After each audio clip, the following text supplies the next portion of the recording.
మెడపై కత్తి వేలాడ్డం అంటారు కదా. టాలీవుడ్లో కొందరు హీరోయిన్లను చూస్తుంటే ఇదే అనిపిస్తోంది ఇప్పుడు. మరీ ముఖ్యంగా సంక్రాంతి హీరోయిన్ల పరిస్థితి అయితే ఇలాగే ఉంది. ఈ సినిమా ఆడితేనే వాళ్లకు నెక్స్ట్ ప్రాజెక్ట్ ఉంటుంది, లేదంటే అంతే సంగతులు.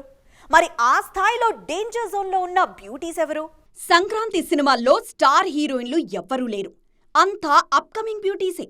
వాళ్ల కెరియర్స్కు ఈ సినిమాలు కీలకంగా మారాయి. గేమ్ చేంజర్లో కియారా అద్వానీని పక్కన పెడితే మిగిలిన 2 సినిమాల్లోని హీరోయిన్స్ కెరియర్ ఈ పండుగ మూవీస్ పైనే ఆధారపడుంది.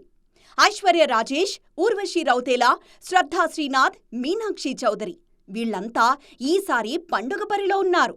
డాకు మహారాజ్లో బాలయ్యతో 3 హీరోయిన్లు నటిస్తున్నారు.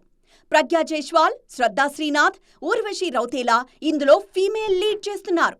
వీళ్లలో ఏ ఒక్కరి కెరియర్ కూడా హైలో లేదు. అఖండ తర్వాత ప్రజ్ఞా జైస్వాల్కి పెద్దగా హిట్స్ రాలేదు. ఇక వాల్తేరు వీరయ్య తర్వాత ఊర్వశి, జెర్సీ తర్వాత శ్రద్ధా శ్రీనాథ్కు చెప్పుకోదగ్గ సినిమాలు పడలేదు. డాకు మహారాజ్ ఆడితేనే ప్రజ్ఞా జైస్వాల్, ఊర్వశి, శ్రద్ధా శ్రీనాథ్ కెరియర్స్కు కొద్దో గొప్పో జోష్ వస్తుంది. మరోవైపు సంక్రాంతికొస్తున్నాంలో ఐశ్వర్య రాజేష్, మీనాక్షి చౌదరి నటిస్తున్నారు.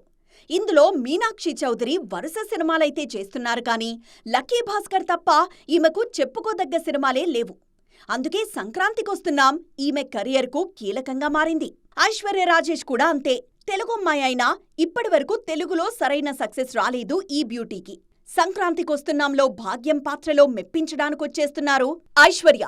ఇది హిట్ అయితే సీనియర్ హీరోలకు పర్ఫెక్ట్ జోడీగా మారిపోతారు ఐశ్వర్య రాజేష్. మొత్తానికి ఈ సంక్రాంతి చాలా మంది హీరోయిన్ల కెరియర్కు డిసైడింగ్ ఫ్యాక్టర్ కానుంది.